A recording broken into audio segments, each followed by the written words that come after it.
Climate scientists and environmentalists say the haze from peatland and forest fires in Sumatra is actually no worse this year than in any previous years. All that's happened is that the wind direction has changed concertedly to blow the haze first towards Singapore and now towards Kuala Lumpur, the capital of Malaysia. And that's caused a big diplomatic row between the governments of Indonesia, Malaysia, and Singapore. Atas apa yang terjadi ini, saya selaku Presiden Republik Indonesia meminta maaf dan meminta pengertian saudara-saudara kami di Singapura dan di Malaysia. Interestingly enough, he didn't make any explicit apology to the Indonesian people. And while this year the smoke's been blown in the direction first of Singapore and then Malaysia, year after year after year, it's the people of Riau in Sumatra who have to suffer this thick, choking cloud of smoke from these peat and forest fires.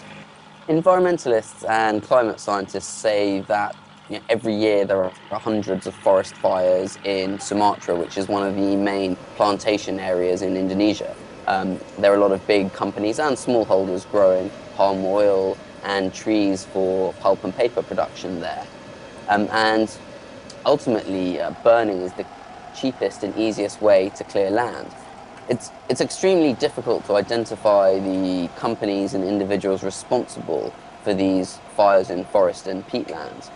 A number of NGOs, including Greenpeace and the World Resources Institute, have identified some of the world's biggest plantation companies, including Wilmar, APP, Sime Darby, as having fires taking place within their concessions.